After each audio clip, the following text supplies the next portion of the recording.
Every day I wake up, wake your ass up. The Breakfast Club. Y'all finished or y'all done?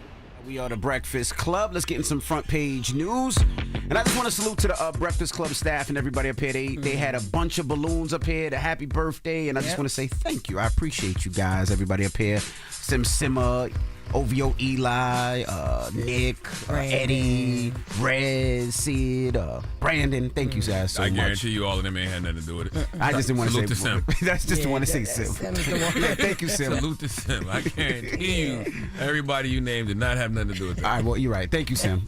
What's up, Mimi?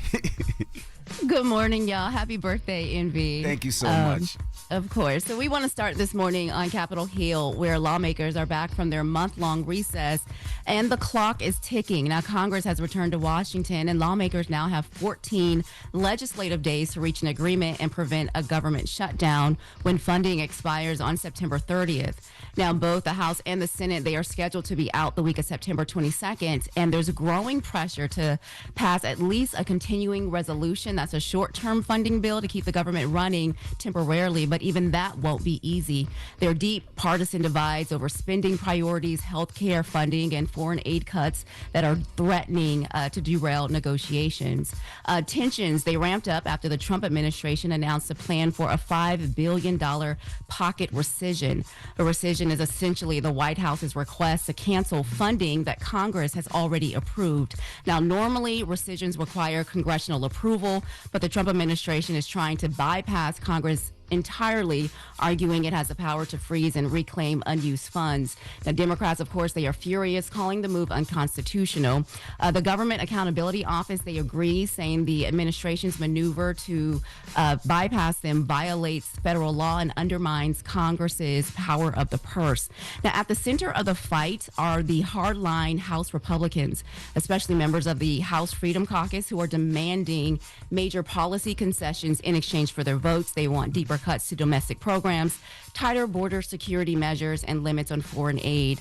Some also want policy riders attached to spending bills, which include things like rolling back clean energy programs, cutting diversity and inclusion initiatives, and restricting abortion-related funding. Democrats, led by Majority Leader Chuck Schumer and House Minority Leader Hakeem Jeffries, they are rejecting those demands and warning that they would gut Medicaid, rural hospitals, student aid, and maternal health programs. So what this all means for you is that if Congress doesn't act by October 1st, the government will partially shut down, federal workers will miss paychecks, national parks, museums may close, food assistance, housing aids, and federal programs, health programs may face delays. So that's what's going on there. And moving on and staying in Washington, D.C. Mayor Muriel Bowser, she signed an executive order to continue working with the Trump administration on crime reduction efforts, even as questions grow this morning about the federal takeover of local law enforcement. Now, the order that she has signed, it establishes an emergency operations center to coordinate between city and federal agencies, and says the partnership will continue to the maximum extent allowable by law. Now, Bowser, she noted that violent crime in D.C. has noticeably decreased since Trump's order a surge of federal officers and national troops into the city last month. And Trump's original 30-day emergency order is set to expire this week, but Bowser's directive, it leaves that door open for an extended collaboration. So we know, of course, the White House is praising this move. And Trump, at a press conference yesterday, he's also giving his thoughts and defending his approach. Let's listen to what he had to say. So let me tell you a little story about a place called D.C., District of Columbia, right here where we are. It's now a safe zone. If the governor of Illinois would call me up, I would love to do it. Now, we're going to do it anyway. We have the right to do it because I have an obligation to protect this country. And that includes Baltimore. I saw where Governor Moore was asking me to take a walk down the street of Baltimore. Well, Baltimore is a very unsafe place. It's rated number 4 in the city, one of the most unsafe places anywhere in the world. But, you know, we took care. This was a beautiful thing that happened in Washington because we showed that it could be done. Yeah, I don't think Mayor Bowser has much of a choice. Like, if they're telling her things like they'll remove her, if she doesn't comply, and then if she wants to remain in power, like, she really has no choice. But what kind of mayor are you if you have no real power anyway? And Right. also, I don't want to have, I don't want the military on American streets either. But if you are mayor of one of these cities and the military on the streets is working, how do you be against that? Right. Like, what are you supposed to do in that situation? Yeah. Well, after an order yesterday, the military can no longer be in the streets of California after a judge issued an injunction, and that only applies for California. So we'll see what happens with other streets. We'll talk more at 7. So thanks, guys. Alrighty. Thank you, Mimi. Everybody else, get it off your chest. 800-585-1051. If you need to vent, phone lines are wide open. Again, 800-585-1051. Get it off your chest. It's the Breakfast Club. Good morning. Morning, everybody. It's DJ NV, Jess Hilarious, Charlamagne the guy. We are the Breakfast Club. Let's get back in some front page news. Now, Mimi, it's my birthday, but I got to ask, the Powerball is what? The Powerball is $1.3 billion. Envy, we gonna get there. Hopefully, you can bring some luck to the fam on your birthday. I won $25 over the weekend in Mega Millions. Yeah, I won another $4. Oh, I stayed winning $4. $4? I won $4 yesterday in Powerball. When I went to go cash my ticket from Saturday, I won $4. That's what's up. Yeah, so we're getting closer. We're getting You're getting close. closer. Getting closer. There's some big winners in New York. We're gonna talk about all of that. But first, we're gonna get into this Jeffrey Epstein files. This case just keeps churning. So the fight over the release of the Jeffrey Epstein files, it's also heating up as Congress returns from its 6-week recess. On Tuesday, the House Oversight Committee, they released 33,000 pages of documents from the Justice Department, including flight logs, jail surveillance video, body cam footage, interview summaries, and court filings.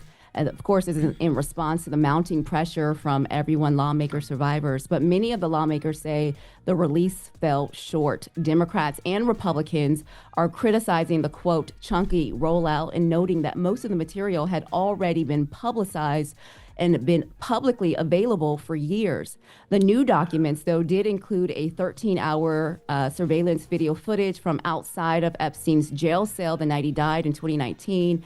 It was 2 hours longer than what the Justice Department had released earlier. However, the video still does not include that missing minute, a jump in time code between 11 p.m. and midnight, which is fueling even more questions.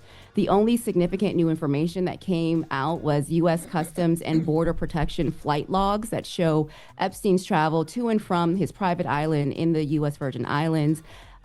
Tuesday's developments, they also came along with a highly emotional closed-door session between members of the Oversight Committee and the survivors of the Epstein abuse. Now, after the session, after that closed-door session, Congresswoman Jasmine Crockett, who was part of the Oversight Committee, spoke to the public. Let's hear what she had to say.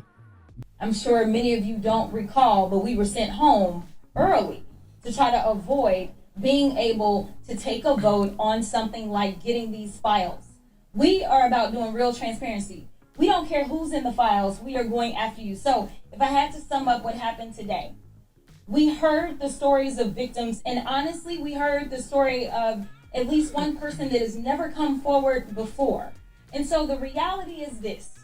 Some think that this is all over, and some think that nothing else is going on. But if there was ever a RICO case, it would have been the Epstein case. And this wasn't just one little sick old man that was doing stuff, but there were so many layers, whether we're talking about the banks that were involved, whether we're talking about those that worked for him, that helped him, whether we're talking about the monster known as Maxwell. And that's exactly how y'all need to refer to her. She is a monster. She is not a victim. I just like the fact that they still talking about it. Like, don't ever stop talking about the Epstein files. Democrats should be treating the Epstein files the way Republicans treat all transgender issues. Just never stop talking about it. Bring it up all the time. Yep, bring it up all the time. And that's what Reps Thomas Massey, he's a Republican from Kentucky, and Ro Khanna, a Democrat from California, they're leading a bipartisan effort to force a floor vote to make the Justice Department release all the Epstein-related files. And to do that, they're gathering signatures for a petition. Basically, it's a way to bypass House leadership and bring the bill straight to the floor. So far, all Democrats are on board, along with 3 Republicans, but they still need 2 more GOP signatures to hit the 200 118-day threshold. So if it's successful, the bill would give the DOJ 30 days to release thousands of pages of Epstein documents. Speaker Mike Johnson, he's against the move and he wants the Oversight Committee to stay in charge. But of course, pressure is building to make this more public. There is a press conference scheduled for later today where lawmakers, survivors, they are going to talk about more about what's going on. And while Congress wrestles over the transparency of the Jeffrey Epstein case, millions of Americans are already feeling the impact of another fight in Washington, and this one is over food assistance. The largest cuts to SNAP in decades, they took effect on Monday, slashing benefits for families nationwide and tightening eligibility for food aid. The changes are part of President Trump's new tax law and are expected to affect more than 2.4 million people, including families with children. So according to a Congressional Budget Office analysis, some households could lose anywhere between $72 to $231 a month in support of food support. So the SNAP program, it currently helps more than 40 million Americans, and this will now make it harder for low-income households to qualify. Work requirements are also kicking in, meaning adults who don't report to work at least 20 hours a week could lose their benefits after 3 months unless they qualify for an exemption. An exemption is like having a disability, being pregnant, or caring for a child or dependent. Grocery stores are also bracing for a ripple effect with this. And so we'll see. Families who are already struggling to put food on the table, this means tough choices. And experts say we really won't know the full economic impact of this until it plays out in the coming months. Wow. Yeah. So, and then switching gears just a little bit. So while we're millions of Americans are feeling the pinch at the grocery store, for a few lucky people, life could look a whole lot different. The Powerball, as we were talking about earlier, has now climbed to $1.3 billion. It's one of the largest in U.S. history. There was no grand prize winner. I know you said you won about $4. Was it you, Charlotte? You won $4, and Envy, you said you won about $20, $30. No, I won 4. He won 25. Well, no, I won 25 in Mega Millions over the weekend. I won 4 yesterday because I played Monday, Wednesday, and Saturday. I play every day. Every day that Powerball comes out. I played lottery all the time for years, so I'm always winning $4 here. Too, because the drawing is tonight. I played yesterday, man. What you talking about? I didn't play yet. I'm gonna play today. I played yesterday. I got my ticket right here. You play Mimi?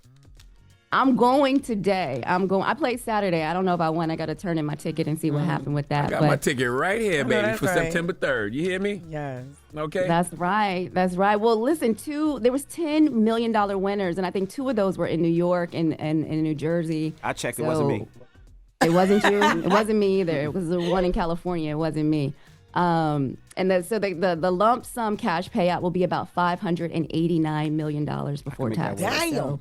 I can make that work. Yeah. So if no one wins, it'll keep climbing, and it could be one of the top 5 biggest prizes ever. No one has won the Powerball since May 31st. So well, where all this money be coming from? How do they get this extra 5 or something million? People buying tickets. People buying tickets. Oh, for real? Yeah, that's what you think. When we buy tickets, like when I go in there and buy tickets, it all goes into the pot. Up, yeah, it goes so up. that's where they get them. I was just wondering where the money comes from. Keeps going up and up and up until somebody wins. A percentage goes to, I believe, to something else, and then of something course, with the state. Taxes. Yeah, something with the state. Yeah. Okay, got it. Yeah. So if you're feeling lucky, you'll want to go play. I'm going to go play today as well. The drawing is tonight, so you'll want to make sure you get those tickets. Yep. And that's your front page news. I'm Mimi Brown. Follow me on social at Mimi Brown TV. And for more coverage, follow the Black Information Network and download the free iHeartRadio app and visit BINnews.com. Thank you, Mimi. Thanks, Mimi. Thank you. Bye. Hold up.